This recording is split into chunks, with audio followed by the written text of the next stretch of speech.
Hello friends, नमस्ते विद्यार्थी मित्रांनो. Kawade classes अकॅडमीमध्ये आपलं सहर्ष स्वागत आहे. आपण प्रत्येक पेपर आणि पेपरमधील प्रत्येक प्रश्नाचं ऑनलाईन स्वरूपामध्ये सोल्युशन हे प्रत्येक विद्यार्थ्याला उपलब्ध करून देतो. इयत्ता तिसरी पेपर नंबर 247 विषय भाषा गणित या पेपरमधील प्रत्येक प्रश्नाच्या मध्ये कोणत्या पद्धतीने प्रश्न सोडवावा, जे ट्रिक्स, या सर्व गोष्टींचं आपल्याला या ठिकाणी सोल्युशन दिलं जाणार आहे. प्रत्येक प्रश्न आपल्याला बारकाईने समजून घ्यायचा आहे, त्या पद्धतीने आपल्याला प्रत्येक प्रश्न सोडवायचा आहे. तर आपल्या मित्रांनाही सांगा आणि सर्वांसाठी हे आपल्याला यूट्यूबवरती मोफत उपलब्ध आहे. तर विद्यार्थी मित्रांनो, प्रश्नपत्रिका क्रमांक 247 विषय भाषा गणित पहिला पेपर असतो, तो उतार्यावरील प्रश्न असतो. आपण हा उतारा समजून घेऊया, उतार्यावरील प्रश्न व्यवस्थित सोडवूया. उतार्यामध्ये काळजी घ्यायची असते, प्रत्येक प्रश्न व्यवस्थित समजून घ्यायचा असतो. ते प्रश्न आणि प्रश्नाचं पर्याय बारकाईने समजून घ्यायचे असतात आणि मग तो पेपर सोडवायचा असतो. उतारा आहे, 1 आणि 2 प्रश्न आहेत. त्यावर पावसाळ्याच्या दिवसात ओढ्याला मोठा पूर येत असेल. ओढ्याला पूर आला की ओढ्याच्या पलीकडे जाणे कठीण होत असेल. ओढ्याला पूर आला की पाणी खूप असतं आणि ओढा म्हणजे खूप पाणी उडतं, खूप गती असते पाण्याला, त्यामुळे पाण्यामधनं आपल्याला जाता येत नाही. त्यामुळे नदी शांत असते. पावसाळ्यामध्ये ती प्रचंड वेगाने वाहत असते, पण ओढा कायमच जेव्हा पाणी येतं तेव्हा तो वेगाने वाहत असतो. त्यामुळे गावकऱ्यांना मोठा त्रास सहन करावा लागत असेल. हे पाहून गोविंदा व त्याच्या मित्रांनी ओढ्यावर पूल बांधण्याचे ठरवले. एके दिवशी गोविंदा व त्याचे मित्र ओढ्यापाशी गेले. पाहणी करून त्यांनी पुलासाठी जागा नक्की केली. पाहणी लहान मुलं आहे, त्यांनी ती ओढ नक्की केली, जागा कुठं पूल बांधायचं ते. गोविंदाच्या घरामागे पोपळीचे 2 सोड खूप दिवस पडून होते. पोपळी म्हणजे सुपारीचे सोड खूप जाड नसतात, पण अगदी लहान पण नसतात. तर हे सोड वजनाला हलके असतात पण लांब असतात. शिवाय जवळ बांबूचे पेट होते. पुलासाठी त्या बांबूचा व पोपळीच्या स्वतःचा उपयोग करण्याचे गोविंदाने ठरवले. आता आपण याच्यावरचे प्रश्न पाहूया. ओढ्यावर पूल बांधण्याचे कोणी ठरवले? पहा एके दिवसा ओढ्यावर पूल हे पाहून गोविंदा व त्याच्या मित्रांनी ओढ्यावर पूल बांधण्याचे ठरवले. म्हणजे एकट्या गोविंदाने ठरवलं का? नाही, गोविंदा आणि त्याच्या मित्रांनी. पहिला पर्याय गोविंदाने. उतार्यामध्ये फक्त गोविंदाने ठरवलं नाही तर गोविंदा आणि त्याच्या मित्रांनी. पर्याय क्रमांक 2 येणार. गोविंदाच्या घरामागे काय पडून होते? आता पर्याय वाचाले. बांबूचे बेट पडून होते, लाकडी सोड, पोपळीचे सोड, पर्याय 1 व 3. आता इथं बांबूचे बेट, लाकडी सोड आणि पोपळीचे सोड आणि पर्याय 1 व 3. 1 व 3 काय? बांबूचे बेट आणि पोपळीचे सोड. म्हणजे आता पहा, शब्दशः पाहिला गोविंदाच्या घरामागे काय पडून होते. पहा, गोविंदाच्या घरामागे पोपळीचे 2 सोड खूप दिवस पडून होते. शब्दशः पाहिला तर उत्तर पोपळीचे 2 सोड होते. पण शिवाय जवळच बांबूचे पेट होते. म्हणजे गोविंदाच्या घरामागे काय होते? आता या ठिकाणी गोविंदाच्या घरामागे काय होते अशा पद्धतीने आपण प्रश्नामध्ये थोडीशी गोष्टी करूया. आपण गोविंदाच्या घरामागे काय होते? गोविंदाच्या घरामागे काय होतं? बांबूचे बेट पण होतं, लाकडी सोड होते का? नाही, पोपळीचे सोड होते. तर उत्तर पर्याय 1 व 3. तर पोपळीचे सोड पडून काय होते? पोपळीचे सोड पडून होते. आणि जर मी इथं प्रश्न विचारला असता, गोविंदाच्या घरामागे काय पडून होते असा प्रश्न आहे का? पोपळीचे सोड. आणि जर मी प्रश्न गोविंदाच्या घरामागे काय होते असा प्रश्न विचारला तर बांबूचे बेट पण होते, पोपळीचे सोड पण होते. प्रश्न याच्यामध्ये काय दिलेले आहे, गोविंदाच्या घरामध्ये पोपळीचे 2 सोट खूप दिवस पडून होते. म्हणजे गोविंदाच्या घरामध्ये काय पडून होते स्पष्ट आहे. त्यामुळे इथं प्रश्न उत्तर पोपळीचे सोट, पर्याय क्रमांक 3.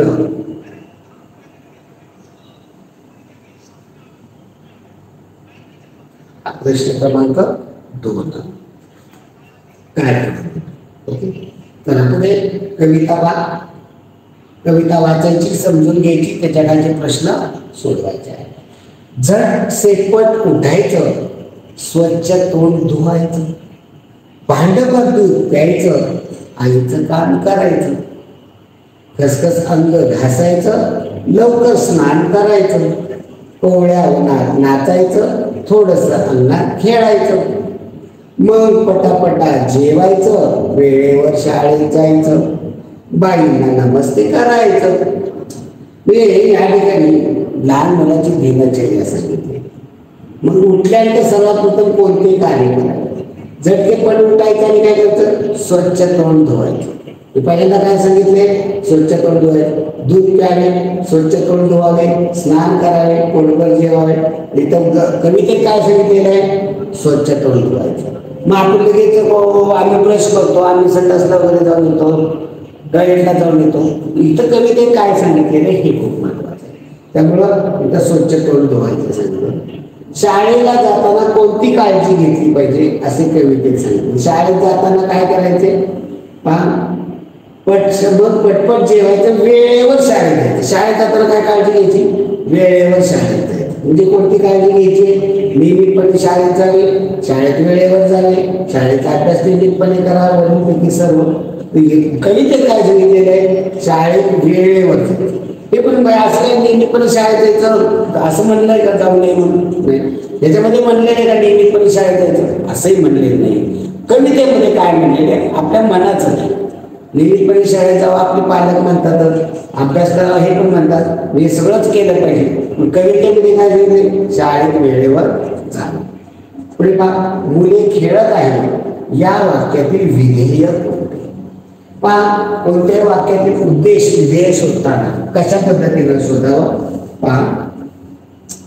तर मुले पहा कशा पद्धतीनं हे उद्देश विधेय शोधायचं असतं हे समजून घ्या. वाक्य पहा,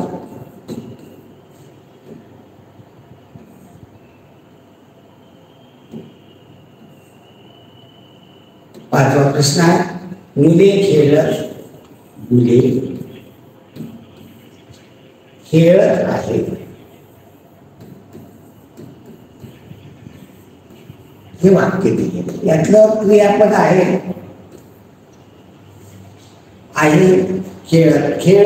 खेळत आहे, याचा मतलब क्रियापद. आता या क्रियापदाला प्रश्न विचारायचा. क्रियापदाचा मूळ धातू खेळ, या खेळात मधला मूळ शब्द आहे खेळ, आणि याला प्रश्न विचारायचा असतो नारा, नारी आणि नारी. खेळ याला धातू खेळणारा, खेळणारी, खेळणारी. इथं काय प्रश्न, खेळणारी मुली. म्हणजे या ठिकाणी उद्देश काय येणार आहे, जे उत्तर येतं नारा नारी विचारल्यानंतर जे उत्तर येतं त्याला म्हणतात उद्देश. यातलं उद्देश काय, उद्देशी मुली. आणि राहिलेलं वाक्य असतं हे सर्वच्या सर्व वाक्य अर्थपूर्ण पण असतं, खेळत आहे. विधेय काय येणार आहे, विधेय खेळत आहे. हे पहा शोधण्यासाठी यातलं क्रियापद शोधायचं, क्रियापदातला मूळ धातू म्हणजे शब्द शोधायचा आणि त्याला नारा, नारी, नारे असा प्रश्न विचारायचा. खेळत आहे यातलं क्रियापद आहे खेळ, मग त्यातलं मूळ धातू खेळत आहे याचा मधला मूळ धातू आहे खेळ, मग त्याला खेळणारी, खेळणारे, खेळणारे, खेळणारा असा प्रश्न विचारून जे उत्तर येतं ते उद्देश असतो. खेळणारा, खेळणारी मुले असा प्रश्न विचारला, उत्तर आलं मुले, हे उद्देश आहे. आपल्याला काय विचारायचं, विधेय. विधेय म्हणजे उद्देश सोडून जे राहिलं ते विधेय खेळ आहे, विधेय येणारे खेळ आहे. पुढे पहा,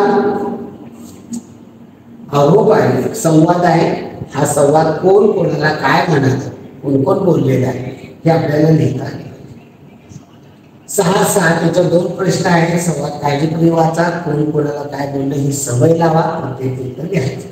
अहोभाई काय म्हणून काय विचारता, वाहतुकीचा नियम मोडला तुम्ही, असं कोण म्हणलं असेल? हा वाहतूक पोलीस. हा वाहतूक पोलीस जो आहे आपल्या पांढऱ्या शर्टवरती चौकात उभे असतात, हे वाहतुकीचं नियंत्रण करतात. हा वाहतूक पोलीस या बाईला काय म्हणाला, अहो बाई काय म्हणून काय विचारता, वाहतुकीचा नियम मोडला तुम्ही. मी कधी मोडला हे कोण म्हणालं, बाई म्हणाली. ही बाई बोलली, अहो पुढची गाडी पुढे गेली म्हणून मी ही गाडी पुढे आणली, मुसळधार पावसामुळे सिग्नलकडे लक्ष दिलं नाही. कोण म्हणाले, बाई म्हणाले. हे पण वाक्य बाईचं आहे. आता असं म्हणून कसं चालेल, वाहतुकीचे नियम तुमच्या संरक्षणासाठीच असतात ना. आणि हे काय, हेल्मेटही नाही घातलं तुम्ही, त्याचाही दंड आकारतो. थांबा, हा कोण म्हणाला, हा वाहतूक पोलीस. पोलीस म्हणजे वाहतूक पोलीस. आपले 2 प्रकारचे पोलीस असतात. अहो जरा घाईत होते म्हणून, हो म्हणून विसरले, हे कोण म्हणालं, बाई. आता पुढं, हेल्मेट तुमच्या सुरक्षेसाठीच असतं ना, हे वाहतूक पोलीस म्हणाला. हो खरं आहे, नियमानुसार तुमचा जो दंड आहे तो घ्या.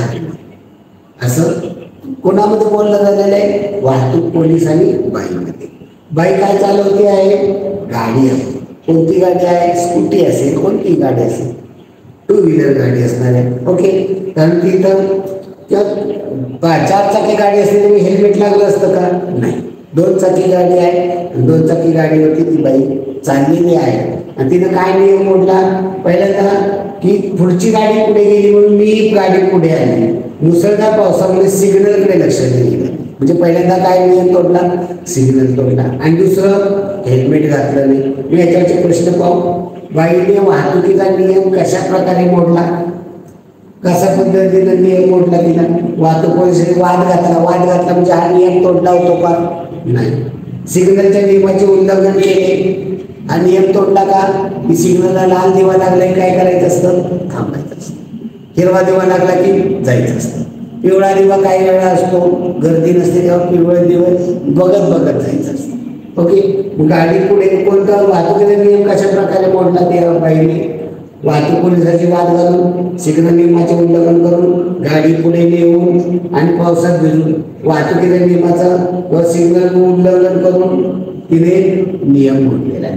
गाडी पुढे नेऊन ज्या उडतंय तर तिथं कोणता नियम तोडलाय, सिग्नलचा नियम तोडलाय. सिग्नल काय सांगतो की तुम्हाला सिग्नल लाल लागला की थांबलं पाहिजे, मग ती पुढली गाडी पुढे गेली म्हणून मी जाते, हा नियम सिग्नलचा नियम असतो. पुढे का, बाईने वाहतुकीचे कोणकोणते नियम मोडले. आता प्रत्येक पहा, सिग्नलचा नियम पाळला नाही, बरोबर आहे का, बरोबर आहे. हेल्मेटचा वापर केला नाही, बरोबर आहे का, बरोबर आहे. दंड भरला नाही असं म्हणलंय का, शेवटला काय म्हणते बाई, काय असेल तर तुमचा दंड द्या. म्हणजे दंड भरला नाही हे केलं का, नाही. दंड भरावाच. आज तुम्ही दंड नाही भरला, तुमच्या याचा फोटो काढला, तुमच्या गाडी दंड आकारला जातो. तुमच्या आता दंडाचे पैसे रोख द्यावे लागतात असं नाही, तुमच्या गाडीच्या आरसीचे बुक असतं त्याच्यावरती तुमचा नोंदवला जातो. जेव्हा कधी गाडी ही केली जाते तेव्हा तो मागचा किती दंड आहे हेही पाहिलं जातं. सगळा दंड तुमच्याकडनं वसूल केला जातो, नाही तर कोर्टामध्ये केस होतो. त्यामुळं त्या बाईने कोणकोणते नियम मोडले तर सिग्नलचा नियम पाळला नाही, हा एक नियम मोडला. हेल्मेटचा वापर केला नाही, हा एक नियम मोडला. दंड भरला नाही असं काही झालेलं नाही. त्यामुळे आणि ब उत्तरी आणि ब, फक्त ब आणि क, फक्त ब आणि ब, आणि ब हे 2 नियम तिने मोडलेले आहेत. पुढचा पहा 8 ते 10 याच्यासाठी सुसंगत वाक्याचा परिचय पूर्ण करा. इंदिरा गांधी या भारताच्या टिंबटिंब होत्या. इंदिरा गांधी तुमचा जन्म होण्याच्या अगोदर भारताच्या पंतप्रधान होत्या. म्हणजे माहीत असायला हवं. किंवा भारताच्या पहिल्या महिला पंतप्रधान इंदिरा गांधी. पहिल्या पोलादी स्त्री म्हणलं जातं त्यांना. कणखर नेतृत्व असं होतं. पहिल्या महिला पंतप्रधान या इंदिरा गांधी.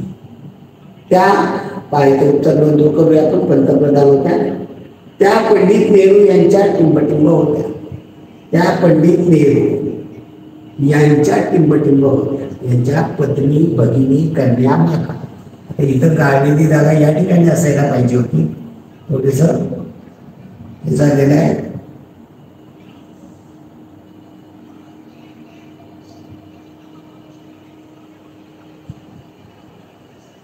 त्या पंडित नेहरू यांच्या कन्या होत्या. मुलगी होती पंडित नेहरूची, कन्या होत्या. भारताच्या इतिहासात त्या एकमेव टिंबटिंब पंतप्रधान. याच्या अगोदर पंतप्रधान झाले का बाकीचे लोक झाले नंतर झालेले.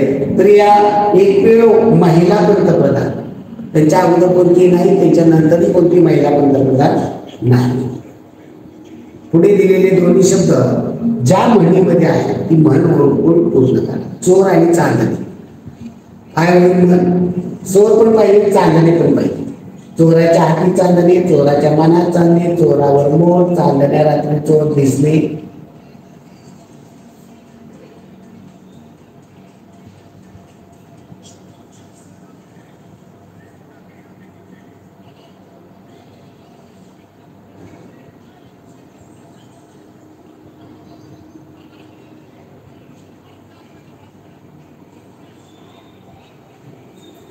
तर इथं चोर आणि चांदणे दोन्ही शब्द असणारे. आता तिसऱ्या चोरामोर नाही, चांदण्या रात्री चोर दिसते, चोराच्या मनात चांदणे, चोराच्या हाती चांदणे. इथं म्हण आहे चोराच्या मनात चांदणे. पर्याय क्रमांक 2. पुढे संवाद आहे.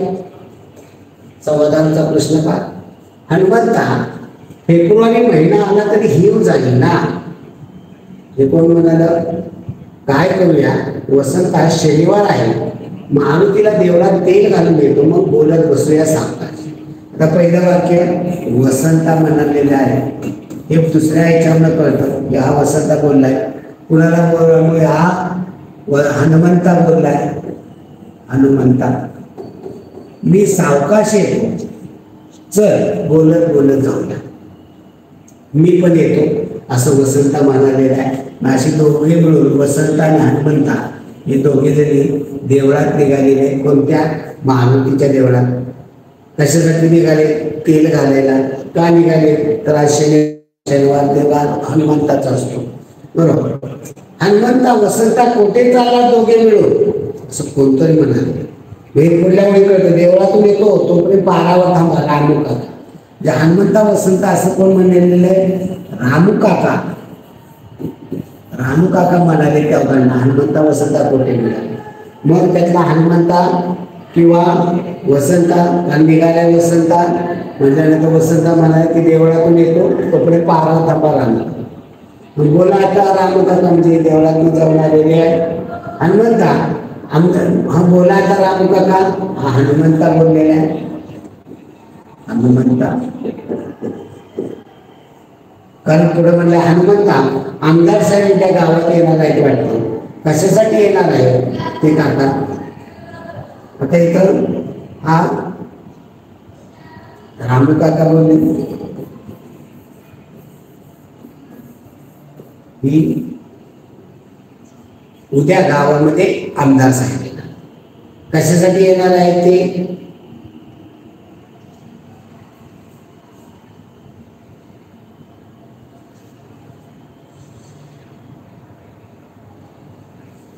कशासाठी येणार आहे ते काका?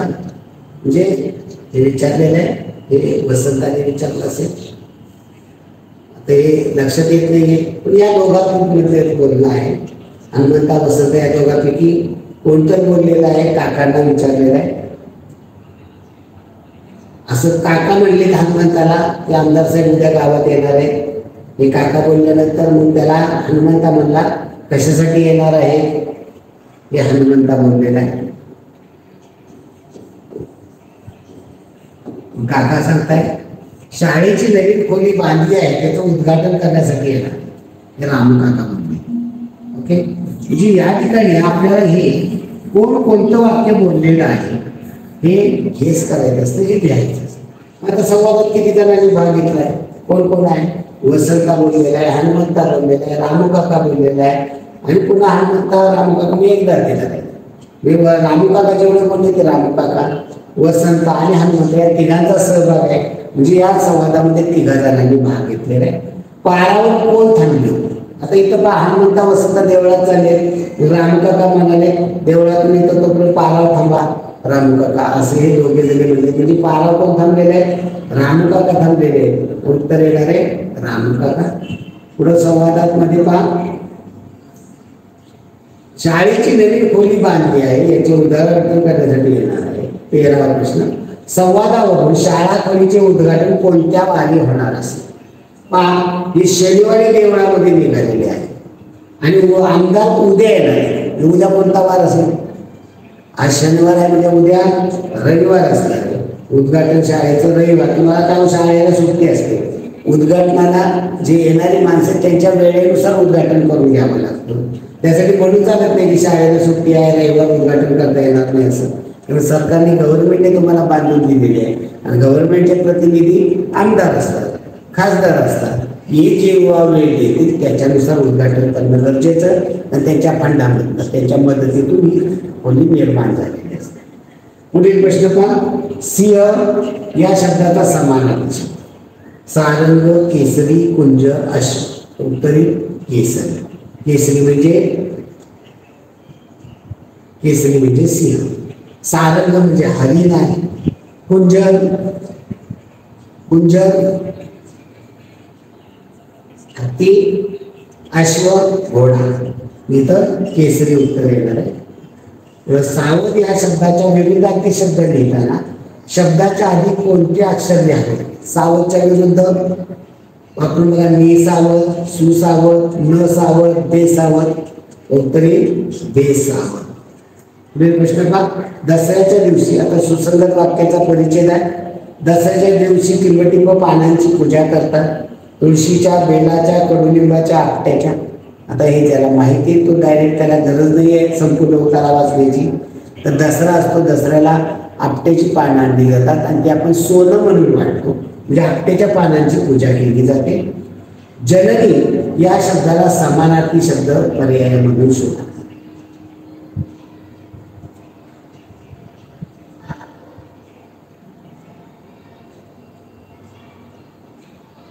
जननी या शब्दाला समानार्थी शब्द, जननी म्हणजे आई, माता, माय.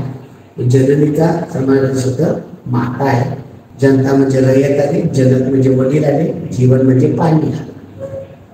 तर पुढे विश्वास या शब्दाचा अविरुद्धार्थी शब्द, खात्री, बेविश्वास, अविश्वास, विश्वासू. विश्वासच्या विरुद्ध अविश्वास. पुढे शब्द पुढे पूर्ण करायचे आहे. इथं पर्याय वापरून बघायचे, सडत, भडत, कडत, चरत. जमते का पहा? दुसरा पर्याय घेतला क, सडक, भडक, कडक, चरक. तिसरा प घेतला, सडप, भडप, कडप, चरप. चौथा घेतला व, सडव, भडव, कडव, चरप. तर कोणता येणार आहे? सडक, भडक, कडक, चरक. चरक म्हणजे उसाचा रस काढतात ना, त्याला म्हणतात चरक. त्यामुळं पर्याय क्रमांक 2 घेतला, अर्थपूर्ण शब्द बनतात. जोड शब्द नसलेला, मारपीट, माय माऊली, मनोहर, मारझोड. मार आणि पीठ याच्यापासून मारपीट बनलेला. माय माऊली, माय आणि माऊली याच्यापासून माय माऊली बनलेला. मनो आणि हर नाहीये. मार आणि झोड याच्यापासून मारझोड बनले. यातला विरुद्ध जोड शब्द नसलेला मनोहर हा शब्द जोड शब्द नाही. पुढे घ्या, हरणासारखी डोळे असणारी. पहा, हरणाला मृग असं म्हणतात. मग इथं हरणासारखी डोळे असणारी मृगाक्षी असे म्हणतात. अक्ष म्हणजे डोळा, मृग आणि अक्ष याच्या म्हणून मृगाक्षी. आता पर्यायामध्ये नाहीये, इथं आहे मृग नयना. मृगासारखे नयन, नयन म्हणजे डोळे असणारे मृग नयन. माशासारखे डोळे असणारी मीनाक्षी, कमळासारखे डोळे असणारी कमलाक्षी, तसं हरणासारखे डोळे असणारी मृग नयना. चुकीची जोडी ओळखा. कोंबडीचे खुराडे, कोंबडी खुराड्यामध्ये राहते का? बरोबर आहे. घुबडाची डोली, बरोबर आहे. कोळ्याचे जाळे, बरोबर आहे. मुंग्याचे पोळे, चुकीचं आहे. ओके, पुढे पहा. वर या शब्दाचे दोन वेगळे वेगळे अर्थ. वरचे दोन समान अर्थ का?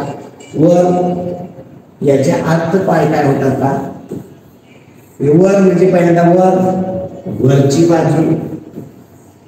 वर म्हणजे वरची बाजू.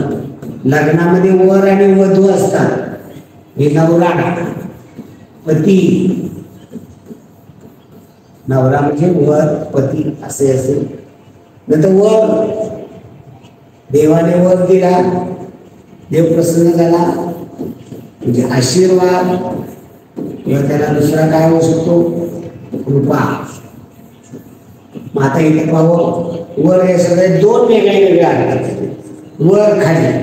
वर म्हणजे वर हे बरोबर आहे, खाली त्याचा विरुद्ध अर्थ. हे दोन्ही बरोबर आहेत का नाही? आणि दोन्ही वेगळे वेगळे अर्थ आहेत का नाही? नवरा पती, वर म्हणजे नवरा, वर म्हणजे पती, दोन्ही पण सारखेच अर्थ. दोन वेगळे वेगळे आहेत का? नाही, एकच अर्थ. आशीर्वाद, वर म्हणजे आशीर्वाद, वर म्हणजे कृपा, दोन्ही पण सारखेच अर्थ. आशीर्वाद कृपा सारखा. वर म्हणजे पती, पती म्हणजे नवरा, वर, आणि कृपा आशीर्वाद, बरोबर. म्हणजे पती आणि कृपा हे दोन्ही बरोबर आहे. दोन्ही वेगळे वेगळे आहेत. पण वर्णमालेनुसार क्रम लावायचा आहे. प्रश्न आहे पहा. कंदील, समई, दिवा. कंदील, समई, दिवा, पल्ली. या ठिकाणी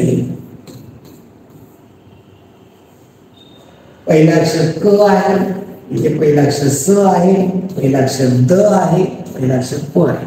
कोणत्याही स्वराने सुरुवात होत नाही. अ आ इ ई उ ऊ रू लू ए ऐ आ ओ औ आ म्हणायची गरज नाही. क पासून क ख ग घ, यातला पहिल्यांदाच क आला जे पहिल्यांदा येणार आहे कंदी. दुसरा क ख ग घ ग. दुसरा तो गट च छ ज झ अ. च छ ज झ अ आहे का कोणतं? नाही. नंतर ट ठ ड ढ न आहे का कोणतं? ट ठ ड ढ न नाही. त थ द त थ द त थ द द मधला आहे तो त थ द ध न.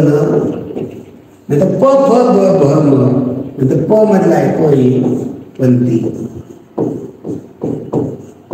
प फ ब भ म. नंतर य ल व श श स समई. जी ह्या ठिकाणी मुळाक्षर आपली पाठ असली पाहिजे. लावली तर तिसरा शब्द कोणता येणार आहे? पद्धती. तुमच्या बालभारतीच्या पुस्तकातील सुखी या कवितेचे लेखक कोण, कवी कोण? तर याचे शैला लोहिया हे पाठ असले पाहिजेत आपल्याला. पहा, एका बागेमध्ये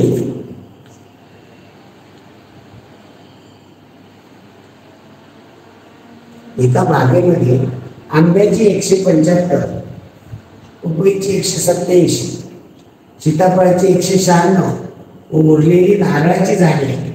बागेत एकूण 627 झाडे असतील तर नारळाची झाडे. हे पहा, एकूण झाडे दिलेली आहे 627. 627 झाडे. आणि याच्यामध्ये आंबा 175, आंबा 175 झाड आहे. पपई 187 झाड आहे. सीताफळ 196.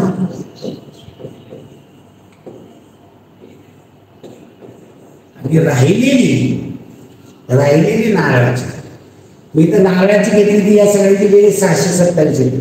म्हणजे याच्या बेरजेमध्ये नारळाची मिळवली 627. ही आंबा पपई सीताफळाची झाडं किती आहे? 7 आणि 7 13 आणि 5 1800. 8 अक्षर 1 9 10 18 7 25 5 अक्षर 2 3 4 आणि 1 5 558 झाडं आहेत एकूण ही आंबा पपई आणि सीताफळाची. एकूण झाडं 627 आहे. म्हणजे 627 एकूण झाडातनं आंबा पपई सीताफळाची उभा झाली. म्हणजे काय होऊ शकतं? असंही समीकरण होऊ शकतं 558 अधिक आंबा नारळाची झाडं x बरोबर 627. एक्सला मोकळा करायचा 558 अधिक तिकडे पाठवलं तर काय होतील वजा. म्हणजे काय होईल? x बरोबर 627 वजा 558 असं मांडणे म्हणजे डायरेक्ट इथं 627 वजा 558 केलं तरी चालेल. आडवी मांडणी केली तरीही चालेल. 5 7 मधनं 8 जात नाही. मनाचा आजचा काय देऊन टाका. 17 8 गेले 9 राहिले. 2 6 जात नाही. मनाचा आजचा काय देऊन टाका. 12 6 गेले 6 राहिले. 6 6 गेले 0. आडवी मांडणी केली. 7 मधनं 8 जात नाही. 8 7 घालवायचे का? नाही. 7 मधनं 8 जात नाही. मनाचा आजचा घ्या. कुठल्या घरात द्या झाली 17. 17 8 देऊन टाकले 9 राहिले. दशकाची करायची. 2 मधनं 6 जात नाही. मनाचा आजचा घ्या. पुढल्या घरात देऊन टाका. 12 6 गेले 6 राहिले. दशकाची 7 6 गेले 0. म्हणजे नारळाची किती झाड आहेत? 69. पुढे पहा 50च्या नंतर क्रमवार येणार 5व्या 6व्या 7व्या समसंख्येची बेरीज केली. पहा 50 च्या नंतर पहिली सम 50च्या नंतर कोणती आहे पहिली सम? 52 नंतर 54 नंतर 56 नंतर 58 पुढे 60 62 किती पाहिजे आपल्याला? 5वी 6वी 7वी पहिली दुसरी तिसरी चौथी 5वी 6वी 7वी काय 52 54 56 58 62 64. विचारले की आपल्याला 5वी 6वी 7वी 5वी 60 62 आणि 64 यांची बेरीज 60 62 64 यांची बेरीज करायची.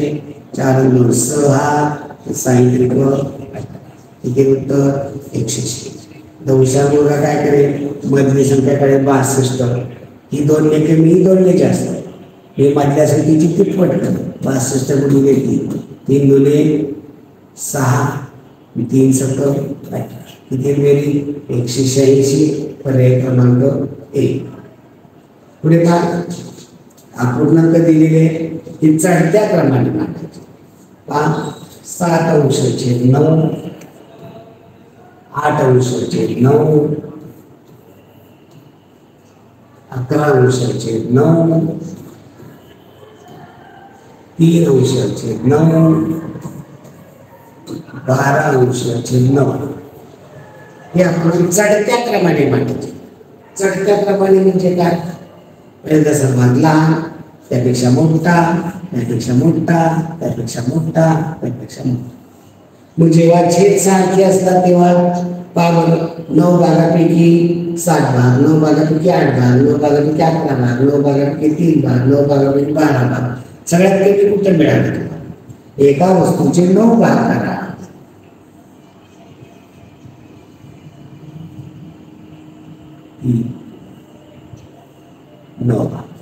इथं तुम्हाला सगळ्यात कमी तुकडा कुठे कुठे त्यातला 3 भाग म्हणजे जेव्हा छेद सारखे असतात तेव्हा ज्याचा अंश लहान तो लहान म्हणजे काय सर्वात लहान 3/9 आणि आपण आता यातला लहान 7 8 11 12 7/9 आणि लहान यातला लहान 8/9 आणि राहिले यातला लहान 11/9 सर्वात मोठा येईल 12/9.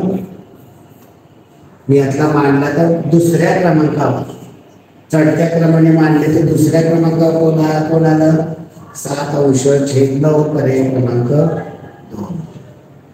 पुढे काय मनोजनी 3 तास 35 मिनिटे, श्रेयसने 2 तास 45 मिनिटे अभ्यास केला, तर दोघांनी मिळून किती वेळ अभ्यास केला? पहा प्रश्न क्रमांक 29. मनोज तास मिनिटामध्ये लिहूया आपण, तास मिनिटे. मनोजने केला 3 तास 35 मिनिटे. नंतर केलेला आहे श्रेयस. श्रेयसने किती केलेला आहे? 2 तास 45 मिनिटे. 2 तास 45 मिनिटे. दोघांचा एकत्र विचार म्हणजे बेरीज. 5 आणि 5 10, 0 चले 4 आणि 3 7 आणि 8, 3 आणि 2 5. हे 5 तास 80 मिनिटे. आता 80 मिनिटे होतात का हो? नाही होत. का नाही होत?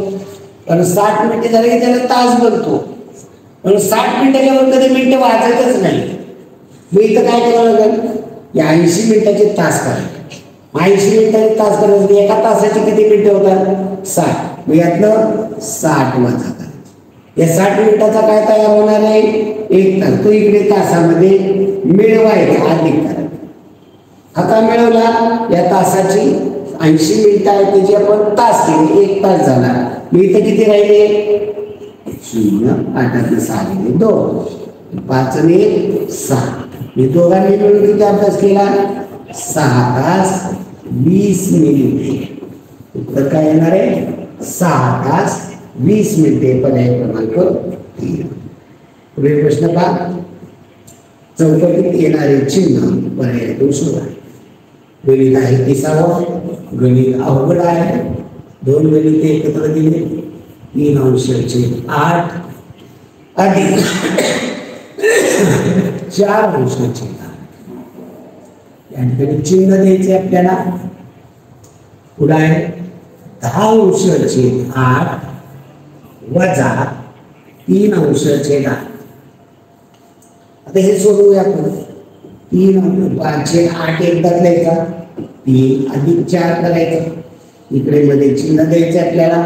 इकडे एकदा 8 लिहायचा आणि 10 वजा 2. इकडे काय होतं? 3 अधिक 4 7 अंशाचे 8. इकडे 10 ने 3 गेले 7 अंशाचे 8. काही मध्ये चिन्ह दोन्ही बाजू सारखे आहे. दोन्हीकडे सारख्या अंकामध्ये बरोबर चिन्ह येणार आहे. पर्याय क्रमांक 2. पुढे पहा. 750 या संख्येला कितीने गुणाले म्हणजे 75,000 उत्तर. 750 या संख्येला कशाने गुणा माहित नाही, x ने गुणाले. त्या उत्तर 75,000. ओके. आता x ला 750 काय गुणिले ते तिकडे पाठवले तर काय होतील? भागिले. इकडे काय राहिला? x राहिला. आणि इकडे गेल्यानंतर पहिल्यांदा तिकडे काय? 75,000. याला भागिले किती आहे? 750. काय करायचं? भागाकार करताना पहिल्यांदा शून्याला शून्य जाते का? मी 10 ने संक्षिप्त होते. इकडं एका शून्याने 1 शून्य गेलं. गणित काय राहिलं? 7,500 भागिले 75. आता इथं भागाकार करायचा आहे. 7,500 भागिले 75. मग 75चा पाढा येत नाही की सर आम्हाला? नाही म्हणा. आपल्याला कुठं जास्त म्हणायचं? 75 75 तर येईल का नाही म्हणा? पहिल्यांदा 7 घेतली उतरून भाग जात नाहीये. भाग शून्याचा लावला. 7 घेतली उतरून भाग शून्याचा लावला. खाली 0 म्हणले. 7 शून्य गेले 7 राहिले. वर्ण काट मारून 5 घेतले उतरून संख्या झाली 75. 75च्या वेळा 75 आहे. किती साठी? पहिल्या भागला गेले 1चा. 75च्या वेळा पहिल्यासाठी 75. 75 नंतर 75 गेले 0. वर्ण काट मारून 1 शून्य घेतला. संख्या 0 झाली. 75 पाड्या 0 व आहे. किती झाली? 0. भागला गेले 0. 75 पाड्या 0 असताना 0 यांची करायची वजा करायची 0. वर्ण 0 घेतला होता. हा 0 इथे घेतला. संख्या काय झाली? 0. 75 पाड्या 0 आहे. किती झाली? 0. भागला गेले 0. भाग 0 75 पाड्या 0 असताना 0 आणि यांची वजा. म्हणजे या ठिकाणी या पद्धतीनं सोडवणं गरजेचं आहे. आणि हे तोंडी देखील आपल्याला करता येतं, आडव्या पद्धतीने येतं. पहा 75ला भाग लावतो पण 75 एके 75. पहिल्यांदा 7 उतरून घेतला, भाग शून्याचा लागेल. 75 शून्य शून्य व्यासले म्हणून 75 मधून शून्य गेले, सॉरी 7 मधून शून्य गेले 7 राहिले. वरून घेतले 5, संख्या झाली 75. 75च्या पाड्यात 75 आहे, किती व्यासले पहिल्या भाग लागेल 1चा. खाली किती ते किती गेले, 75 मधून 75 गेले शून्य. शून्यावर शून्य गेले उतरून शून्य. 75 पाड्यात शून्य आहे, किती वाजतानी शून्य, भाग लागेल शून्य. खाली किती ते किती गेले, शून्यातलं शून्य, किती राहिले शून्य. शून्य उतरून घेतले शून्य, संख्या काय झाली शून्य. 75 पाड्यात शून्य शून्य. उत्तर काय आहे 100. पुढं काय राहिले का उतरून घ्यायचं नाही. कितीने गुणावं लागेल 100. आणि मग एखादा हुशार मुलगा काय म्हणतो का 750 गुणिले x बरोबर 75,000. मी तर 750 इकडे 750 याच्यावरती काट मारली, इकडे 750 मारली, इकडे 750 काढली. राहिलं काय 2 शून्य असणाऱ्या संख्येने गुणावं. 2 शून्य म्हणजे एका 2 शून्य म्हणजे काय होतं 100. जे हुशार मुलं किती चांगल्या पद्धतीने करतात हे सांगितलं. पुढील गणित पहा. 8752 ही संख्या अंकात कशी 8000 हजाराचं 752. पर्याय क्रमांक 5, पर्याय क्रमांक 3. पर्यायकट पद्धत वापरली.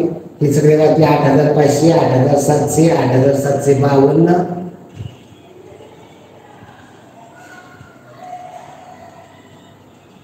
हे थोडं पर्याय चेंज झाले, खाली वर झाले. हे घेताना हे झालं पण पहा तिथे खूप बारकाईनं समजून घ्यायचं असतं. हात लावतानाही त्याला हे पर्याय बदलले पाहिजे, असे करताना पर्याय बदलले. आता बदले ठीक आहे. पुढचा पहा 33वा प्रश्न. 9504 या संख्येतील 5 या अंकाच्या स्थानिक किंमत व दर्शनी किमतीची बेरीज.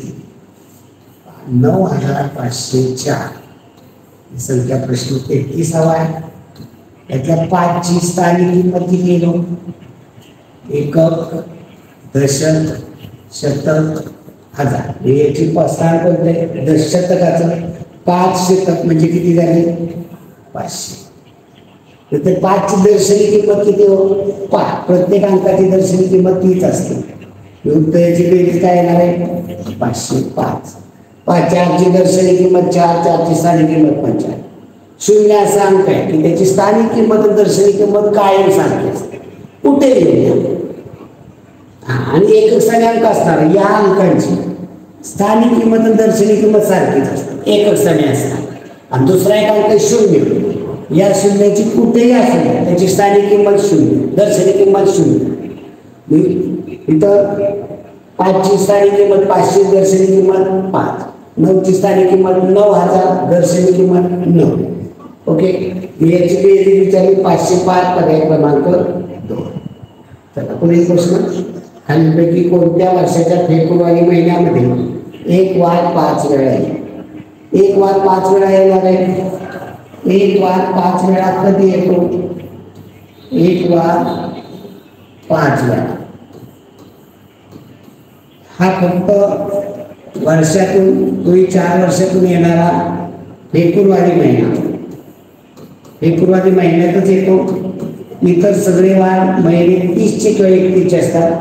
जेव्हा हा फेब्रुवारी महिना 29 दिवसाचा असतो ना तेव्हा 1 तारखेचा वार 1, 8, 15, 22, 29. 1, 8, 15, 22 आणि 29 हे वार 5 वेळा. 1 तारखेचा वार केवढा 2 तारखेचा वार इथं 5 वेळा येणार नाही. तर 2, 9, 16, 23, 30. 30चा महिना 29ला संपला 30 तारीख येईल का नाही.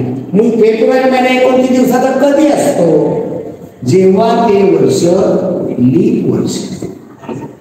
लीप वर्ष कधी असतं? जेव्हा त्याला 4 ने भाग जातो. त्या सणाला किंवा सालाला जर 4 ने भाग गेला, 4 ने भाग गेला तर आणि तर ते वर्ष लीप वर्ष असतं. मग पहा बरं, 2010 4 ने भाग जातो का? 4 च्या पडे 4 गुणे 8 आहे, 4 ने 12, 10 काही नाहीये म्हणजे याला 4 ने भाग जात नाही. 2014 4 च्या पडे 14 आहे का? 4 ची कसोटी शेवटच्या 2 अंकाला. मग 4 14 4 च्या पड्यात आहे का 14? 4 गुणे 8 4 ते 12 4 चे 16, 14 नाही आहे तुम्ही लीप वर्ष नाही. 12 ला 4 ने भाग जातो, 4 त्रिक 12. 2009 ला 4 गुणे 8 भाग जात नाही, 12 ला जातो. म्हणून 2012चा फेब्रुवारी महिना 29 दिवसाचा असतो. 29 दिवसाचा असल्यामुळे 1 तारखेचा वार, 8 तारखेचा वार, 15 तारखेचा, 22 तारखेचा आणि 29 तारखेचा एकच वार असणार आहे. आणि तोच वार त्या महिन्यात 5 वेळा येणार. बाकीचा कोणताही वार 5 वेळा येणार नाही.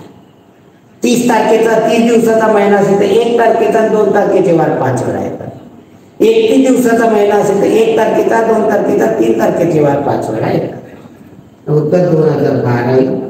पुढचा प्रश्न, 10 रुपयाच्या 5 नोटा, 20 रुपयाच्या 5 नोटा आणि 50 रुपयाच्या 4 नोटा मिळून किती रुपये होते? हा प्रश्न वाचला पाहिजे, तो समजून घेतला. मी 10 रुपयाच्या 5 नोटा, 10 रुपयाच्या 5 नोटा म्हणजे किती झाले? 50 रुपये झाले. नंतर 20 रुपयाच्या 5 नोटा, 20 रुपयाच्या 5 नोटा दिल्या म्हणजे किती झाले? 20 5 100 रुपये झाले.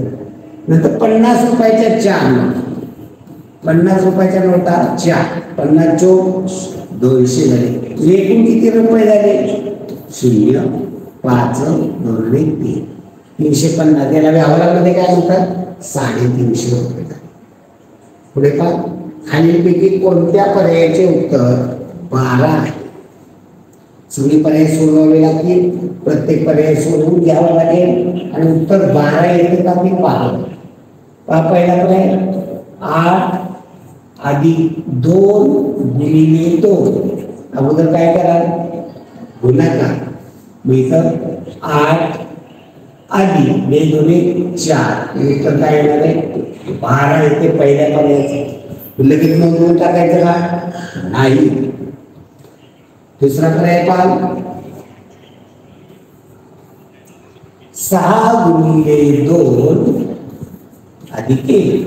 मेन काय अगोदर गुणाकार करा. 6 गुणिले 2 12, 12 अधिक 1 उत्तर काय येईल? 13. तिसरा पर्याय पहा, 8 भागिले 8 अधिक 4. नियम काय अगोदर? पंचे भागुले भागाकार सोडवा. 8 भागिले 8, 8 ला 8 ने भागलं, 8 1 8, 1 अधिक 4 उत्तर काय येईल? 5. चौथं काय आहे? 8 अधिक 4 गुणिले 4. इथं अगोदर काय केलं पाहिजे? गुणाकार. अगोदरच्या आहे तशा 8 ला 8 अधिक 4 गुणिले 4 16, 16 अधिक 8 उत्तर काय येणार आहे? 24. कोणत्या उत्तराचं आलेलं आहे? 12. पर्याय क्रमांक 1. पुढे पहा, विषम अधिक विषम म्हणजे विषम संख्या अधिक विषम संख्या याची बेरीज काय येते? दोन्ही पण विषम संख्या घ्या. 5 3 याची बेरीज काय? 8. एकच घ्यायचं, 4 गेले तर चेक करायची. 11 अधिक 9 घेतले, 11 9 20. 3 अधिक 7 घेतले 10. 5 अधिक 9 घेतले 14. कसल्या संख्या आहेत या सगळ्या? समसंख्या. का? त्यांच्या एकक सरी 0 2 4 6 8 हे अंक येतात. म्हणजे या कसल्या संख्या? सम आहे. तर उत्तर येणार आहे फक्त आणि फक्त समसंख्या येतात. पुढील प्रश्न पहा, 18 वस्तू 4 मुलांना समान वाटल्यास प्रत्येकाला किती मिळतील व किती वस्तू उरतील?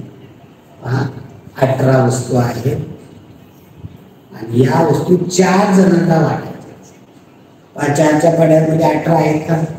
नाही आहेत. 18 पेक्षा लहान 16 कितीला झाली? चौथ्या भाग लागेल 4.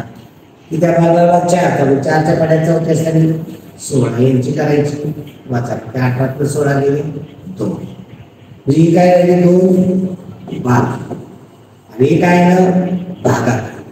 म्हणजे याचा अर्थ काय होतो? याचा अर्थ प्रत्येकाला 4 वस्तू मिळाल्या.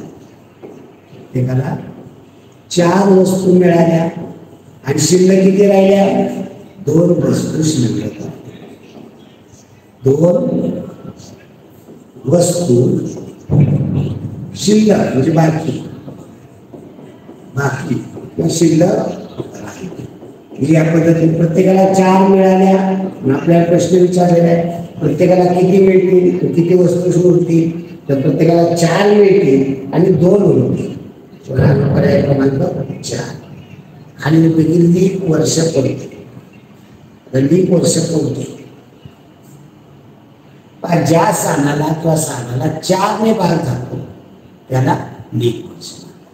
आता इथे पर्याय प्रश्न 39 वा. 1194 लीप वर्ष आहे का? इथं शेवटचे लीप वर्ष काय असतं? शेवटच्या 2 अंकाला 4 ने भाग जातो. म्हणजे 4ची पासून 94ला 5 2 ने भाग 4 ने भाग जातो का? 4च्या पाड्यात 9 पेक्षा लहान 8 येतील प्लस दुसऱ्या भागाला 2चा खाली 9 8 गेले 1 राहिले. 1 4 घेतले 14. 4 त्रिक 12 बाकी 2 राहते. म्हणजे जातो का भाग? नाही. दुसरा पर्याय 1900. आता जेव्हा शेवटी 2 शून्य असतात तेव्हा काय करायचं असतं? 4 ने नसतं भागायला 400 ने भागायला. 1900 भागिले 400 म्हणजे 400चा पाडा. अहो 4चा पाडा म्हणायचा 4 1 4 4 गुणे 8 म्हणजे 800. 4 ते 12 म्हणजे 1200. 4 चौक 16 म्हणजे 1600. 4 पंचे 20 म्हणजे 2000. हा एक 4च्या पड्यात 400च्या पड्यात नाही. 2002 तिसरा पर्याय आहे 2002. 2 ला 4 ने पूर्ण भाग जातो का? 4च्या पड्यात 2 नाही म्हणजे पूर्ण भाग जात नाही. चौथा पर्याय 2004. याला 4 ने भागा जातो का? 4 ला 4 ने भागा 4 भागिले 4 4 1 4 भाग जातो. हे लीप वर्ष आहे 2004. पुढे पहा 2.5 तासांची मिनिटे किती? आता 2.5 म्हणजे समजून 1 2 आणि अर्धा याला म्हणतात 2.5. म्हणजे हा 1 तास हा 1 तास आणि हा अर्धा यातला अर्धाच. 1 तास म्हणजे किती मिनिटे हे तुम्हाला माहिती. 1 तास बरोबर 60 मिनिटे. 1 तास बरोबर 60 ही 60 ही 60 आणि अर्धा तास म्हणजे किती मग 60 मिनिटाचे 2 भाग केले तर 30 मिनिटे म्हणजे किती घेतली पाहिजे 30. याची बेरीज करा. 60 साठी 120 30 150 किंवा एककाची बेरीज केली 0 0 0 मांडून टाकली. 6 6 12 3 15 किती आलं उत्तर 150 मिनिट. आता हुशार बोलत असतो त्याला हे लक्षात आलं 2.5 तास कसे देतात व्यवहारामध्ये. त्याला 2.5 म्हणजे 2 तासांचे त्याला म्हणतात 2.5 2 आणि अर्धा. मग हे 2 तर का भेटून नाही हे तासांची.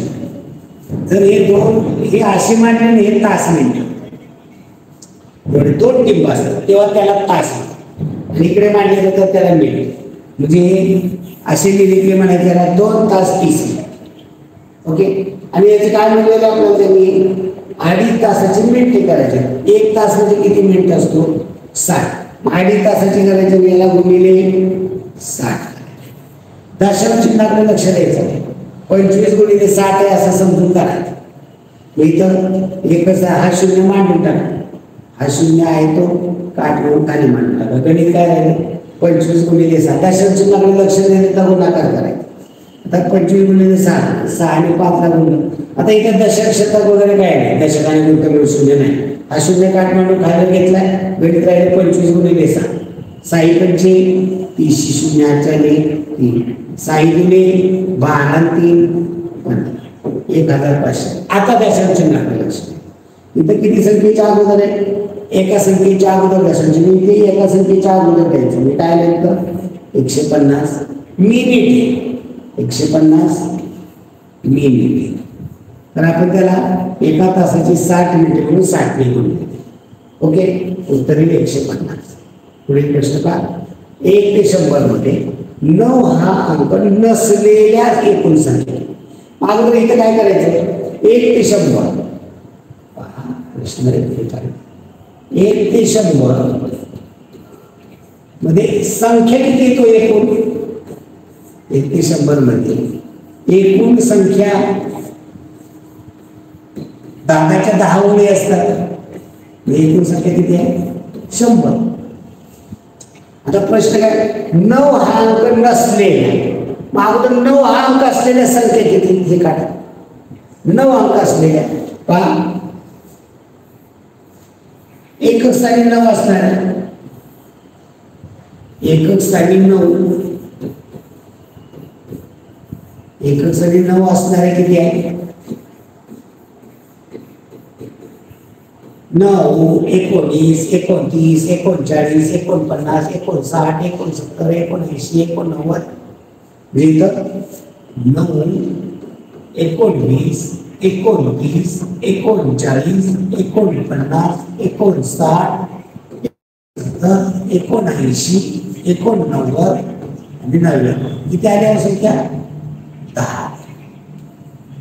आणि दशक स्थानी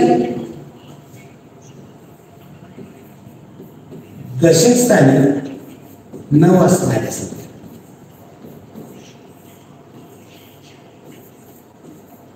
दशक स्थानी 9 असणाऱ्या कोणकोणत्या.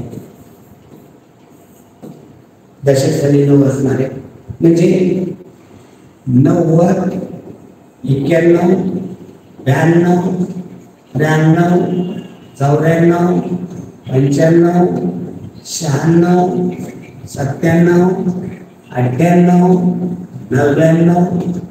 या किती आल्या 10.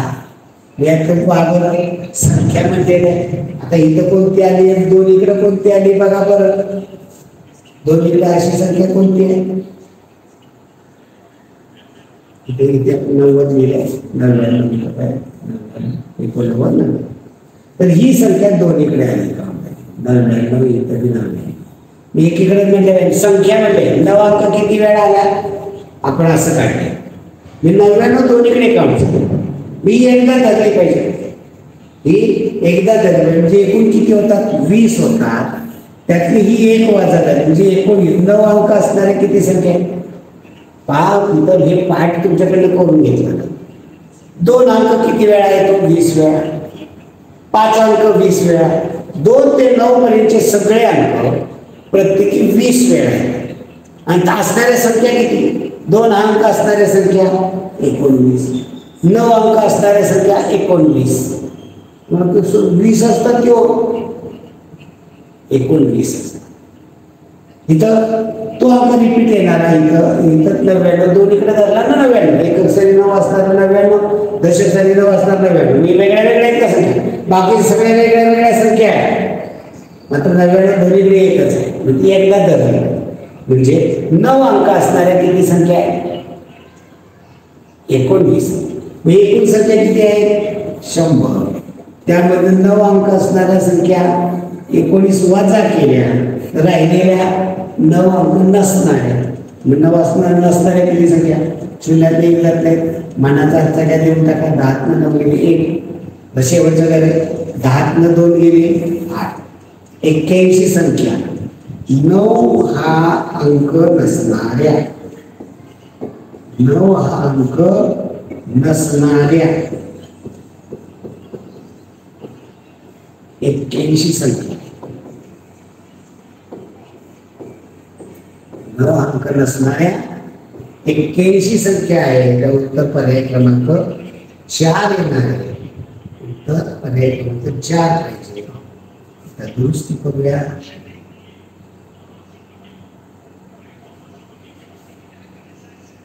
ओके, 9 अंक नसलेले एकूण 81 संख्या आहे. आणि अर्धा भाग रंगवलेली आकृती कोणती अपूर्णांकामध्ये लिहायचं. पहिला पर्याय पहा, 2 भाग केले त्यातला एक भाग रंगवला म्हणजे याला काय म्हणतात, अर्धा म्हणतात. दुसरा पर्याय पहा, किती भाग केले, सारखे भाग बघा. त्याच्यामध्ये मोजा हे भाग 1 2 3 4 त्यातले रंगवले 2 म्हणजे 4 भाग केले त्यातले रंगवलेले 2. दुसरा पर्याय, किती भाग केले, 2 त्यातले एक भाग रंगवलेला आहे. चौथा, 4 भाग केले त्यातले 2 रंगवलेले आहेत. आणि असं करतो आणि आपल्या चुका करतो. तर आपण हे सारखे भाग, हा छेद जो असतो ना, हा छेद म्हणजे सारखे भाग असायला लागतात. सारखे भाग, लहान मोठे भाग नाही. इथं 2 सारखे भाग आहेत, 2 सारख्या भागापैकी एक भाग. इथं 4 सारखे भाग आहेत का, 4 त्रिकोण सारखे त्यातले 2 भाग, याला काय म्हणतात, 2 भागापैकी एक भाग, याला काय म्हणतात, अर्धा. इथं 2 भागापैकी 4 भागापैकी 2 भाग म्हणजे अर्धा. 2 भागापैकी एक भाग म्हणजे अर्धा. 4 भागापैकी 2 भाग म्हणजे अर्धा. हे सगळ्या सारख्याच झाले की हो. इथं समजून काय घ्यायचंय की इथं 4 भाग आहेत सारखे त्यातले 2 भाग म्हणजे अर्धा. इथं 2 भाग सारखे का हो, या त्रिकोणाचे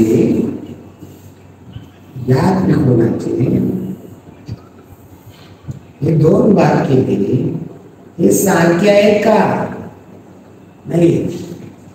सारखे भाग याचे कसे करता आले असते, याचे सारखे भाग करायचे असेल या पद्धतीने आपल्याला करू शकलो. या पद्धतीने सारखे, हे सारखे भाग नाही. त्यामुळे वेगळ्या आकृती पर्याय क्रमांक 3, पर्याय क्रमांक 3 वेगळी आकृती येणार आहे. पुढील प्रश्न, 80 मिनिटाचे तास व मिनिटे करा. 42वा प्रश्न, 80 मिनिटे आहेत, याची तास व मिनिटे करा. मी तुम्हाला सांगा किती मिनिटाचा तास होतो, 60. यातनं 60 वजा करा. 60 मिनिटे वजा केली याचं काय तयार होणार आहे, तास तयार होईल. किती तयार झाला, 1 तास तयार झाला. आणि किती शिल्लक राहिले, ही 20 मिनिटे. म्हणजे 80 मिनिटाचे 1 तास 20 मिनिटे होतील. तर पर्याय क्रमांक 3. पुढे पहा, खालीलपैकी 650 ही संख्या कोणती. 650 याचा अर्थ काय होतो, 650चा 100 म्हणजे 100, 200, 300, 400, 500, 600 हे 600 झाले. आणि 800 म्हणजे काय होईल, याच्या निम्मे काय होतील, 50. म्हणजे 650 हे 650. याला काय म्हणतात, पाव भाग केले. 700 पूर्ण व्हायला 25 केले म्हणजे 700ला पाव भाग कमी, पावणे 700. याला काय म्हणतात, 500 आणि अर्धाशे 550. याला काही व्यवहारामध्ये म्हणत 895 असंच म्हणतात. पुढे पावणे 2 किलोग्रॅम साखरेची प्रत्येकी पाव किलोग्रॅम वजनाच्या किती पिशव्या टाकतात. 45वा प्रश्न आहे, ग्रॅम पासून किलो पर्यंत घरं आखावी लागतील. Gram, deca, hecto, kilo. 1 किलोचे ग्रॅम करा बरं. 1 किलो आहे त्याचे हेक्टो केले तर 10 हेक्टो होतील. डेका केले तर 100 डेका होतील. ग्रॅम केले तर 1000 ग्रॅम.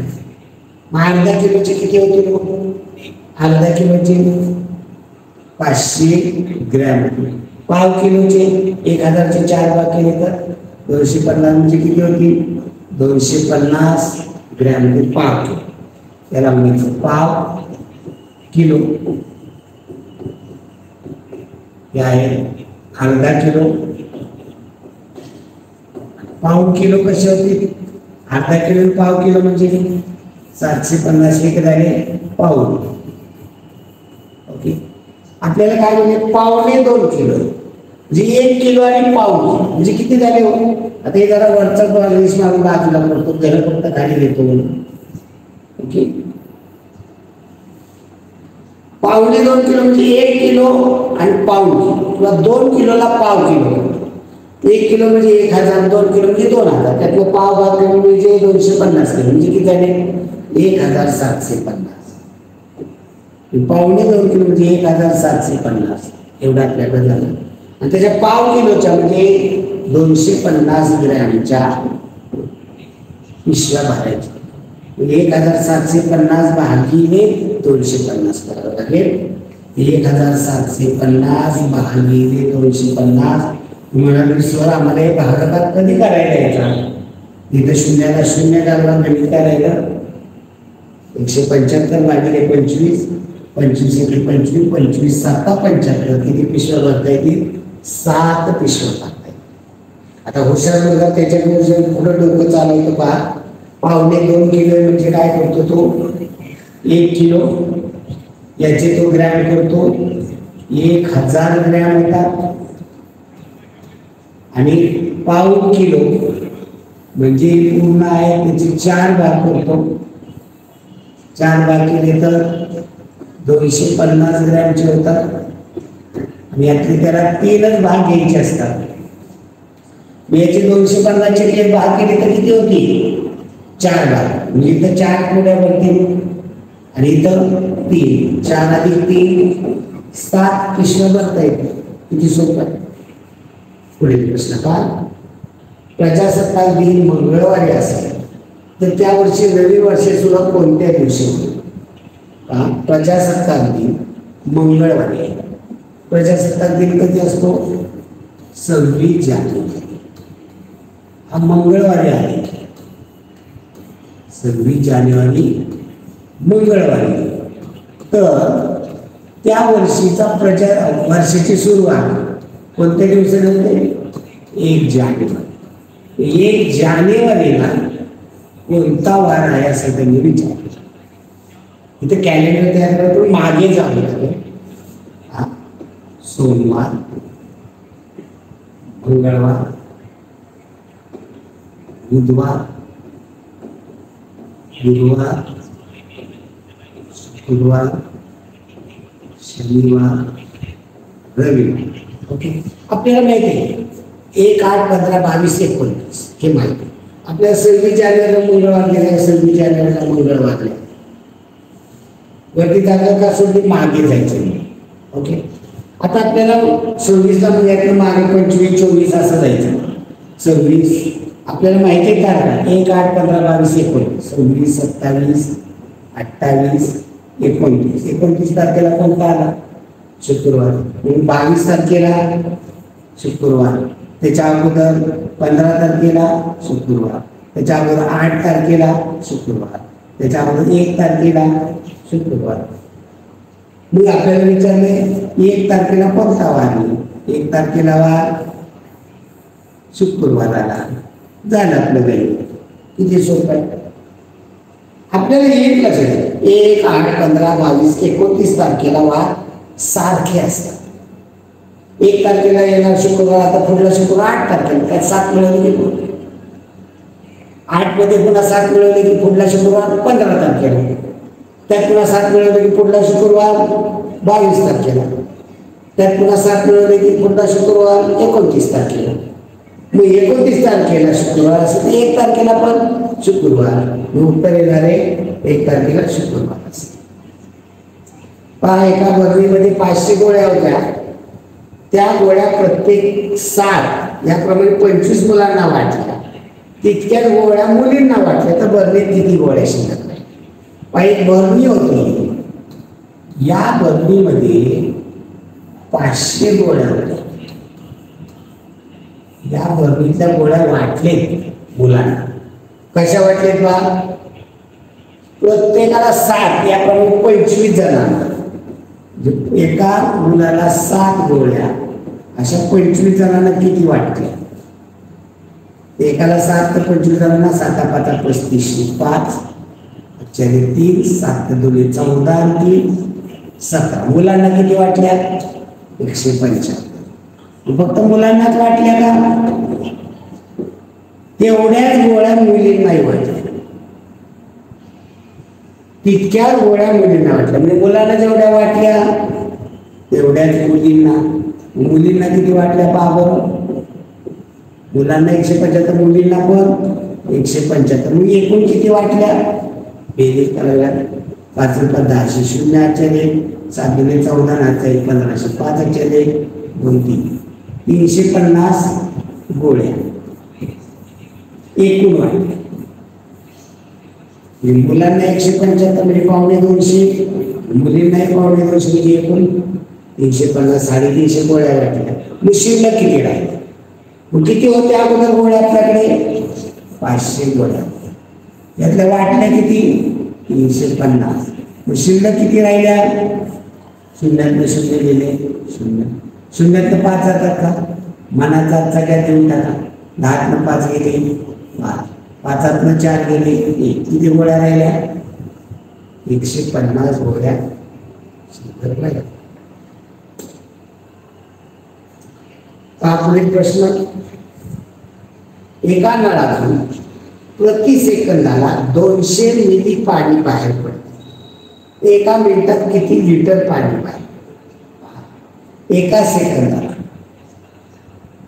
इथं वेळ विकत पडणारे बाहेर पडणारे पाणी. आपल्याला काय विचारले? एका मिनिटात. 1 सेकंद. एका सेकंदाला किती बाहेर पडतं पाणी? 200 मिली.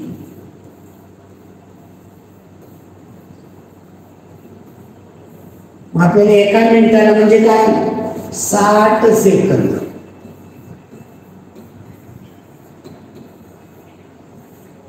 म्हणजे काय होईल इथं? एका सेकंदाची ही किती पट केली हो? 60 पट. म्हणजे 200ची पण काय करायची आहे? 60 पट. 200 60 पट कशी करा? पट म्हणजे काय असतं? गुणिले. 200 गुणिले 60. मग कसं करायचं हा गुणाकार? सोपं असतं गुणाकार. काय करायचं? जेवढे शून्य तेवढे खाली मांडून घ्यायचे. इथं एकक दशकाची 2 शून्य आणि हा एककाचा. मी किती झाली शून्य? 3 शून्य मांडून द्या. 1 2 3. गणित काय राहिलं? 2 गुणिले 6 म्हणजे 6 गुणिले 12. एवढे काय आलं? मिली. 60 सेकंदाला म्हणजेच याला दुसऱ्या भाषेत काय म्हणतात? एका मिनिट. म्हणजे नळामधून एका मिनिटाला 12,000 मिली एवढं पाणी बाहेर. मग ते प्रश्न आपल्याला विचारतात, एका मिनिटाला किती लिटर? आता हे कशात सांगितलं आपण? मिली. आपल्याला ते काय केलं पाहिजे? लिटर मध्ये केलं पाहिजे. मग कसं करायचं? मिलीपासून लिटर पर्यंत घर आखायची. पहा, घर आपल्या मिली, सेंटी, डेसी, लिटर. एक एक्स्ट्रा आखायचं. ओके. डेका. पण आपल्याला सांगताना याच्यामध्ये सांगा एका घरामध्ये एका म्हणजे 12,000 मिली. म्हणजे शेवटचा मिली कुठं आला पाहिजे? मिलीच्या घरात. किती शून्य? 1 2 3. 1 2 3. किती इथे? 2 3. आपल्याला उत्तर कशामध्ये पाहिजे? लिटर मध्ये. मग लिटर मध्ये पाहायचं एवढे लिटर. किती लिटर झाले हो? 5 लिटर म्हणजे 120 डेसिलिटर. म्हणजे 1200 सेंटीलिटर म्हणजे 12,000 मिलीलिटर. लिटरमध्ये सांगायचं, मिलीलिटरच्या नंतर दशांश चिन्ह द्यायचं, तर लिटरपर्यंतच वाचायचं. एवढाने 12 लिटर. उत्तरीय पर्याय क्रमांक. सकाळी 6 नंतर पाऊण तासाने किती वाजता? सकाळी 6 हे तास, मिनिटे, पाऊण तास. 6 म्हणजे 6:00 पाऊण तास. 1 तास म्हणजे 60 मिनिटे. याच्या 2 भाग केले तर 30 मिनिटे. मग पाऊण तास जे अर्धे केले तर 30 मिनिटे. पाऊण तास म्हणजे याचे किती भाग केले? 4 भाग केले. किती मिनिटाचे होती? 15 मिनिटाचे. पाऊण तास म्हणजे 15. पाऊण तास म्हणजे किती होईल? पाऊण तास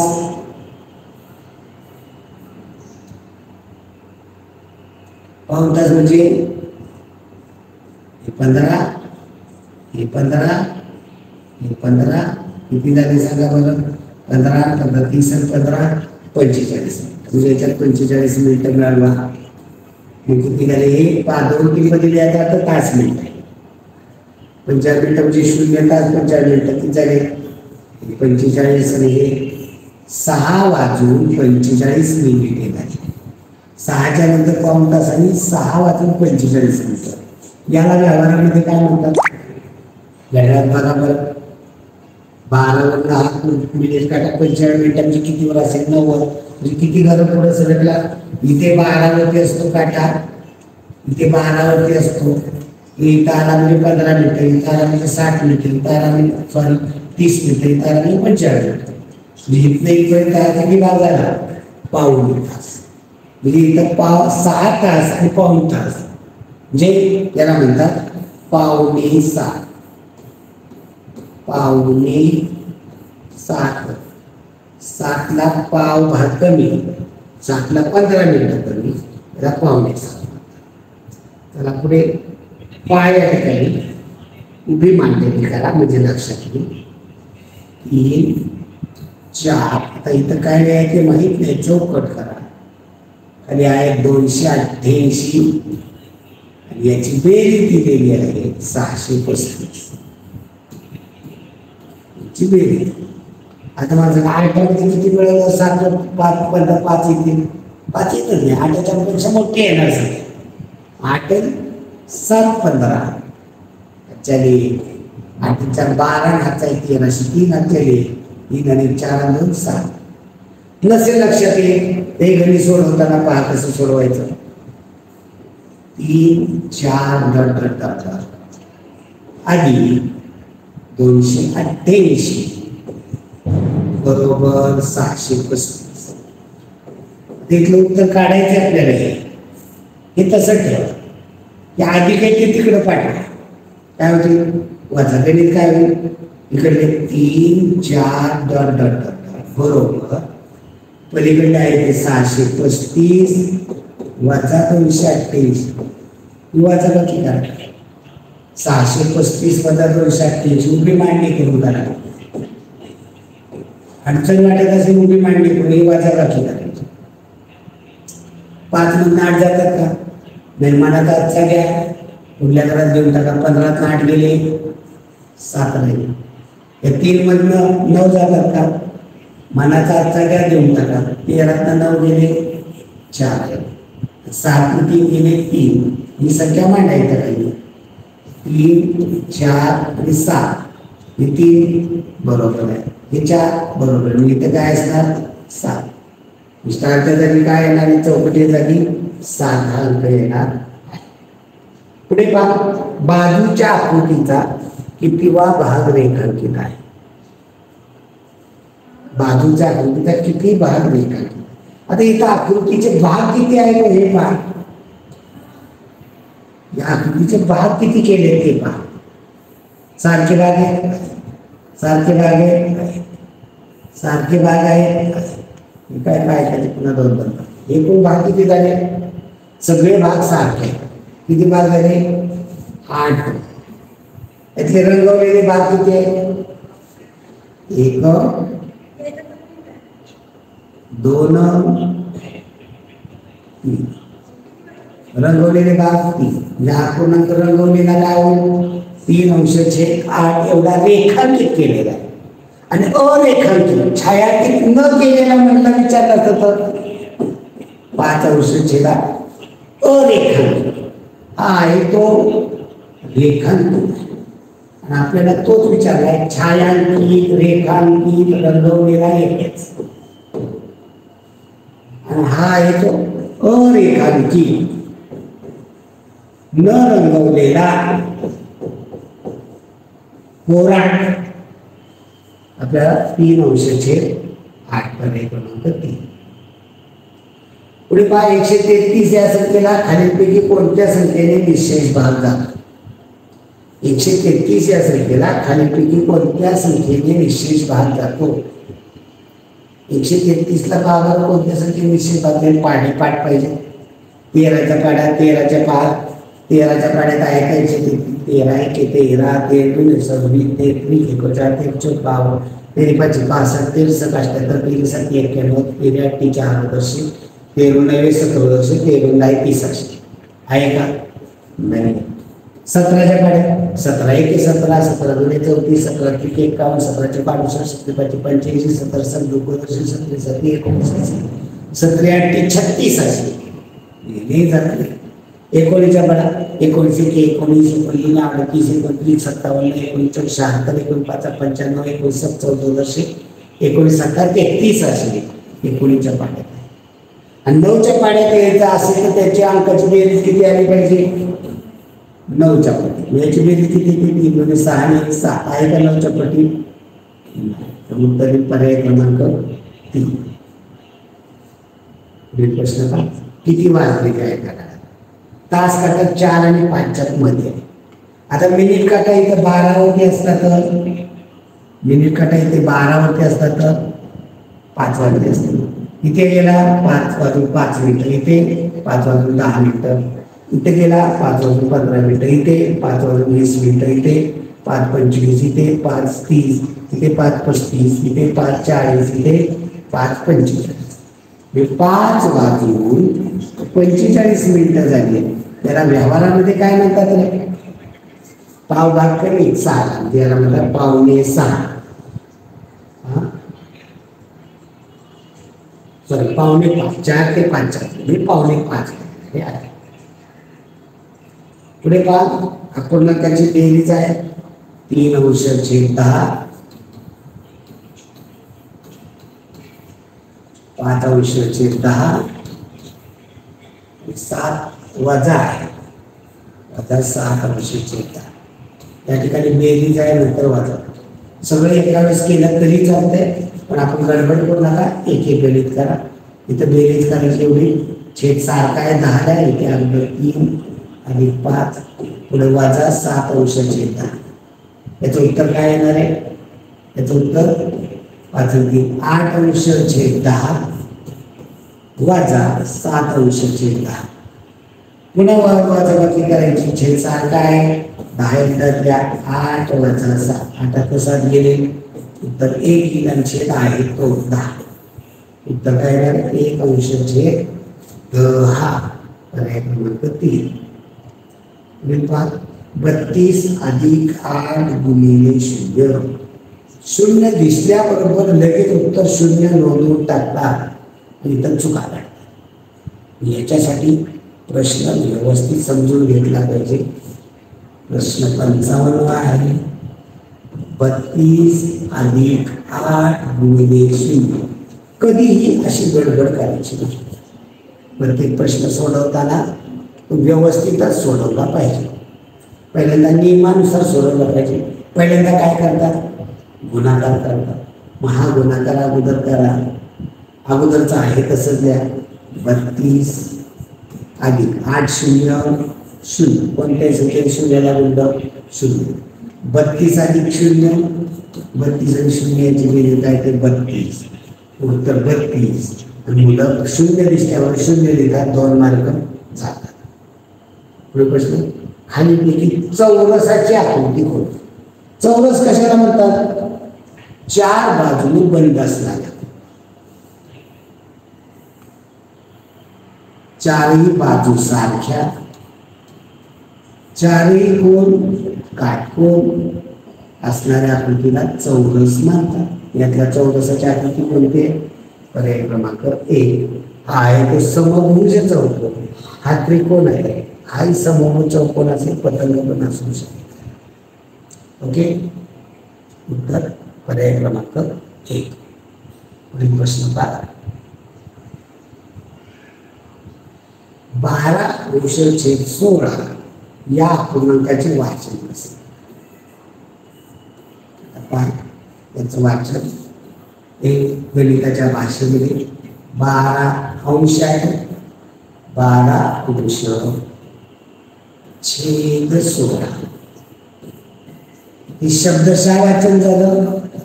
याचं थोडस बदललं, याचं वाचन होईल 12/16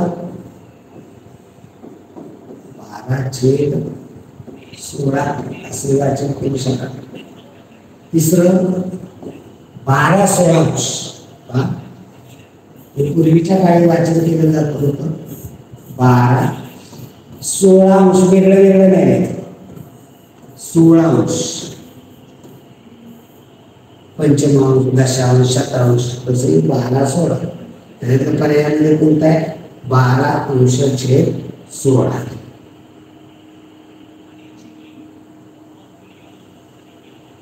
आता पहा इथं 12/16 पण आहे, 12/16 पण आहे. हे म्हणताना वापरतो गणितामध्ये हा पर्याय असेल तर हा पर्याय लिहायचा नाही. आपण म्हणतो लेखन करताना 12/16 हेच योग्य आहे.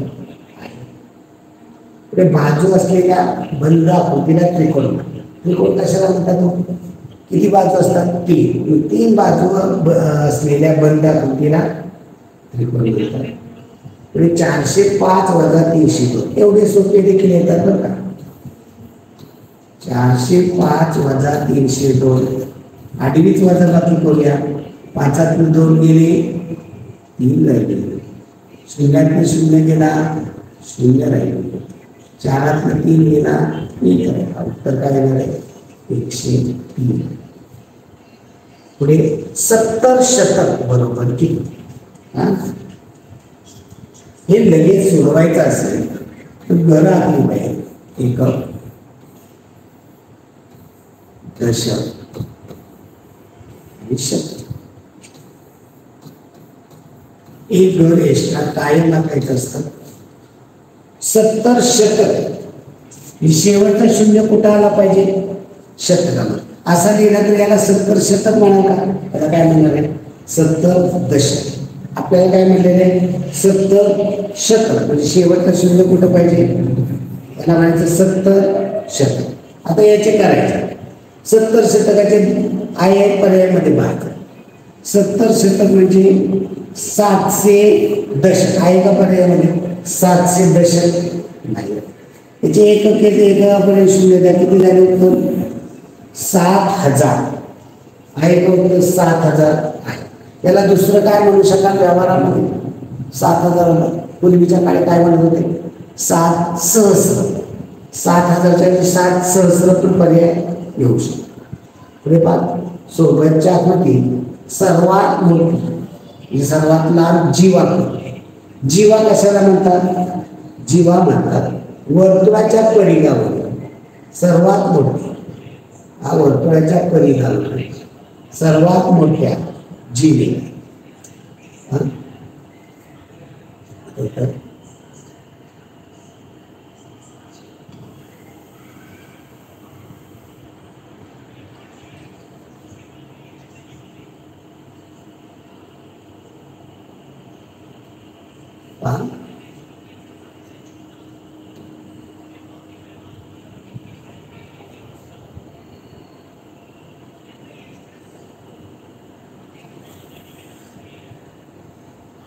त्याच्यामध्ये येते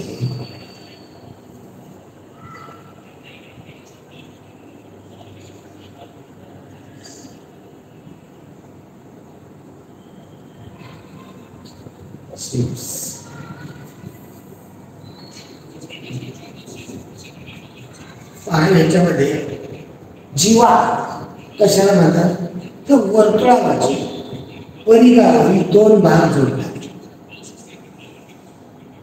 ही जीवा NM.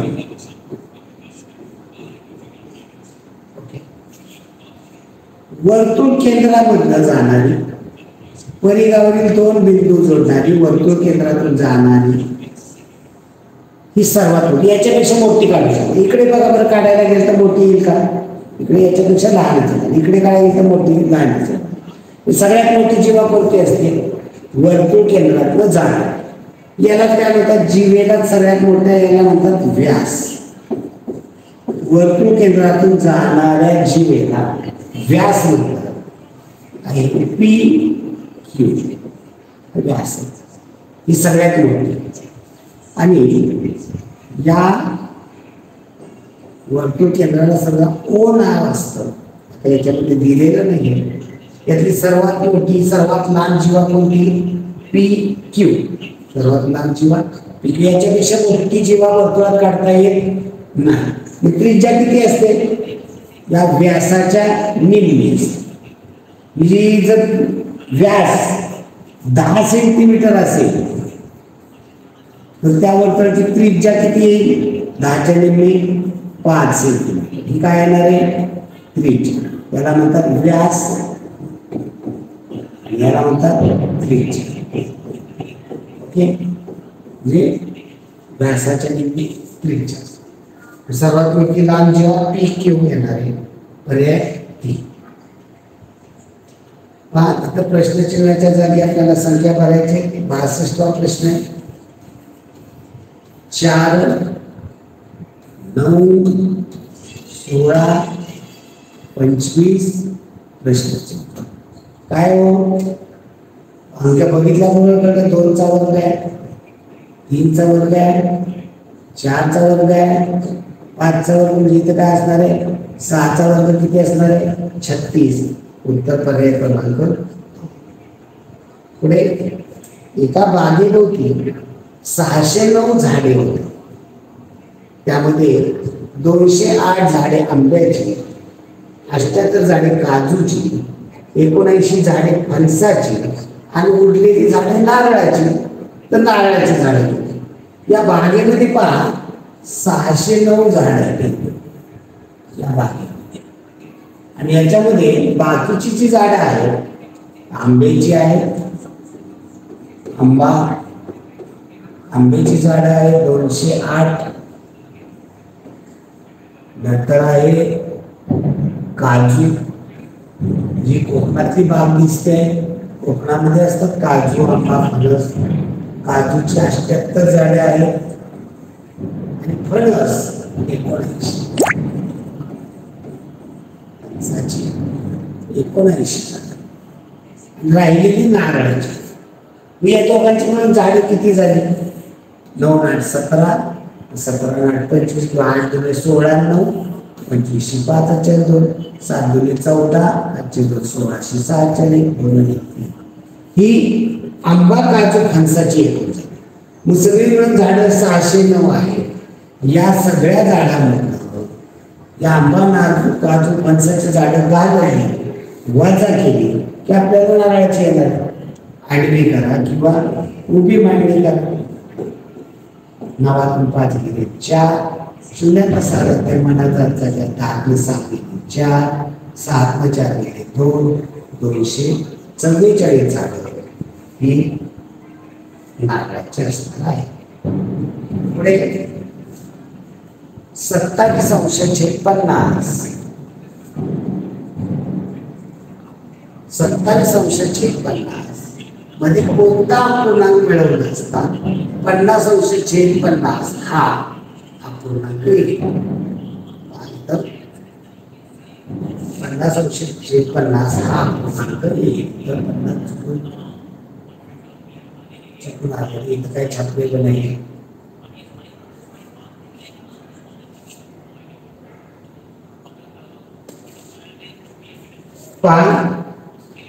प्रश्न आपण जशा पद्धतीने लिहून घेऊया.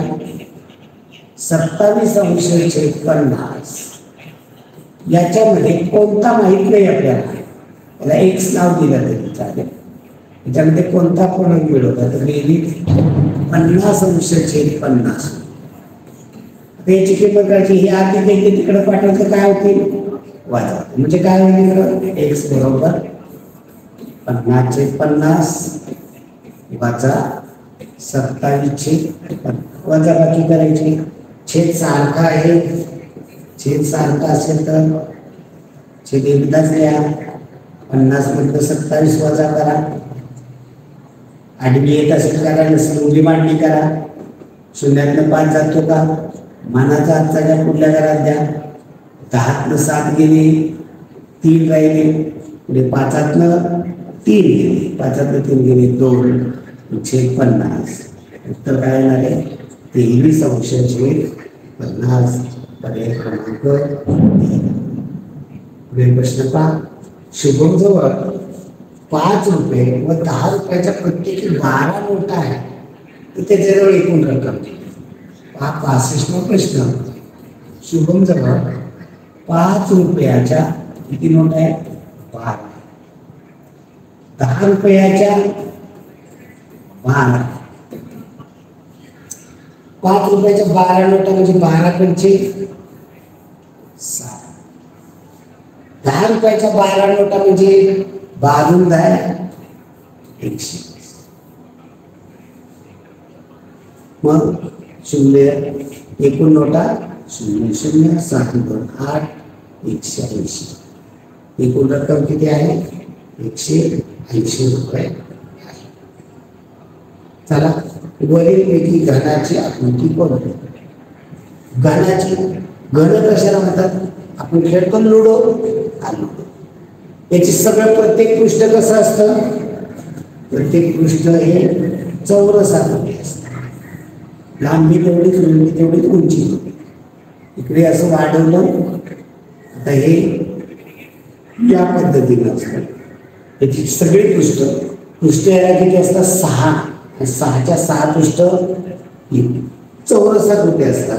पर्याय क्रमांक 1 मधलं 1 उत्तर पर्याय क्रमांक 1. पुढे 10 दशक काढे म्हणजे किती शतक काढे. रुपयामध्ये घेत होतो आपण. आता हेच गणित आलेलं आहे काढे. गोंधळून जायचं नाही आपण. एकक दशक आणि शतक. काय म्हणलेले 10 दशक. 10 दशक म्हणजे 10 लिहिताना दशकाच्या घरात शेवटचा 10 दशक बरोबर आहे का. मी याच्या एकक केल्या तर काय होतील इथे 100 एकक होतील. 10 दशक 1 दशक म्हणजे 10 10 दशक म्हणजे 100 एकक झाले. मग आपल्याला एकक विचारले का त्यांनी काय विचारले शतक. शतकामध्ये सांगायचे किती शतक आहे. इकडे काय असतं तर लिहिलं असतं 1 शतक. 10 पाहिजे हे 5 ते 10 दशक लिहिलेले दशकामध्ये शेवटचे असतो. मग आपल्याला शतकात सांगायचं म्हणलं तर 1 शतक. हे 10 दशक आणि ते 100 एकक. नसेल लक्षात येत पहा 10 दशक दशकाची काय पेंडिंग ही एक असं या 10 आहे त्याच्यामध्ये काढ्या 10 काढ्या. आता या सगळ्यांना उजर बसू नका. या गट्टा बांधला 10चा आहे असे 10 आहे. 3 झाले 4 5 6 7 8 9 हे एका ह्याच्यामध्ये 10. 10चे किती घेतले भेटते 10 भेटते. 1 2 3 4 5 6 7 8 9 10. हे दशकाचे 10 भेटते घेतले. ओके किती झाले 10 20 30 40 50 60 70 80 100 काढल्या झाल्या. मग किती शतक काढल्या झाल्या या सगळ्या एकत्र बांधल्या.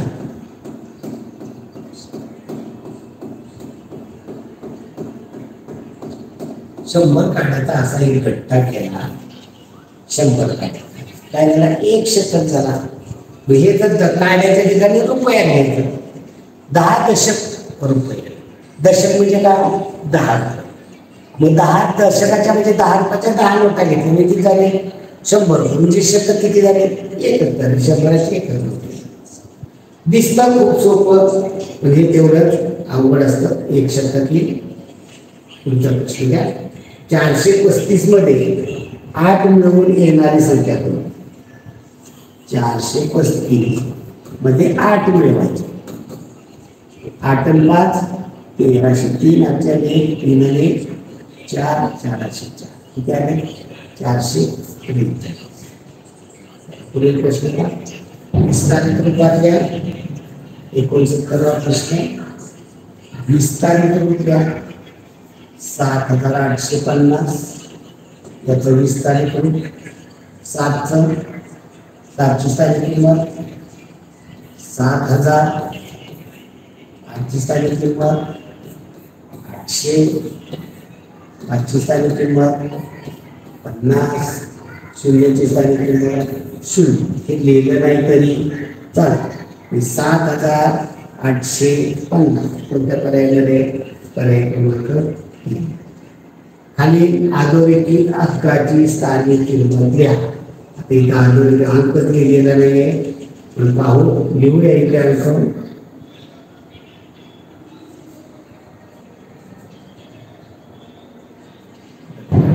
पण केलं पाहिजे, बोल्ड करता येणार नाही आपल्याला इथं. ओके,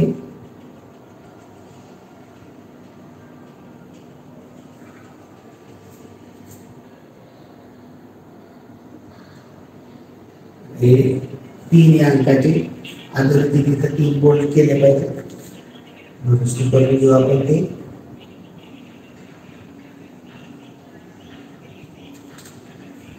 अधोरेखित अंक 3 ला अधोरेखित केलेला आहे आणि अंडरलाईन पण इथं करता येत नाहीये. आपल्याला ते सिलेक्ट करावं लागतं आणि ते सिलेक्ट इथनं करता येतं. ओके, 3 अंकाची स्थानिक किंमत किती येणार आहे, 3000. पर्याय क्रमांक 2. पुढे प्रश्न घ्या. 50 पैशाची 100 नाणी देऊ, त्या रकमेत 5 रुपयाची किती नाणी. 5. आता ही घडी सोडवताना व्यावहारिक पद्धती पण पाहू, गणिताची पद्धत पाहू. 50 पैशाची 100 नाणी हे पैसे आहेत. याची 100 नाणी म्हणजे गुणिले 100 करा, उत्तर तेवढे पैसे येणारे. हा 0 आणि हे 2 शून्य, असे एकूण 3 शून्य उत्तरात मांडून टाका. गणित काय राहिलं, 5 × 5, उत्तर येणारे 5000 पैसे. आता याचे रुपये केले तर 1 रुपया म्हणजे किती असतो, 1 रुपया म्हणजे 100 पैसे. आपल्याला इथं किती आहे, 5 रुपयाची नाणी करायचे. 5 रुपये म्हणजे 500 पैसे. पैसे म्हणून आपण पैसे केले. या 5000 पैसे आहेत आपल्या, याला भागिले 500 पैसे. मग 500 पैसे कुठे आले, ते 5 रुपयाचे पैसे म्हणजे 5000 भागिले 500 पैसे. आणि मग इथं हा करायचा आहे, सोडवायचा आहे. या 2 शून्याला 2 शून्य गेले, 5 × 5, 5 × 10 50, 10 नाणी एक पद्धतीनं. आता हुशार मुलगा काय करेल, तर 50 पैसे 100 नाणी. मी जर 50 पैशाची 10 नाणी घेतली, 50 पैशाची 10, 1 2 3 4 5 6 7 8 9 10. तर मला काय मिळेल याच्यामध्ये, 5 रुपयाची 1 नाणी. 50 पैशाची 10 नाणी. 2 घेतली म्हणजे 1 रुपया लागतात. ही 2 घेतली म्हणजे 1 रुपया लागतात. ही 2 घेतली म्हणजे 1 रुपया लागतात. ही 2 घेतली म्हणजे 1 रुपया लागतात. ही 2 घेतली म्हणजे 1 रुपया लागेल. म्हणजे 1 2 3 4 5. हे 10 नाणी दिली की मला काय मिळत आहे, 1 5 रुपये. 50 नाणी 5 लाईन होती, 5 या 5 लाईन होणार. म्हणजे इथं 5 रुपयाचं एकच नाणं मिळालं.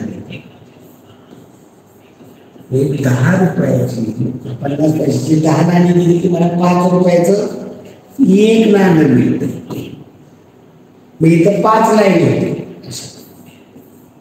आणि दुसरं आणि तिसरं चौथं 5 म्हणजे इथं 5 नाणी.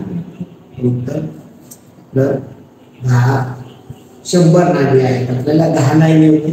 एका लाईनमध्ये 10 एक नाणी, एक नाणं मिळालं 5 रुपयाचं. अशा 100 आहेत म्हटल्यानंतर 10 लाईनी एकत्र घेतो. तसं 10 लाईन घेतली 10 नाणी असंही करू शकतो आपण.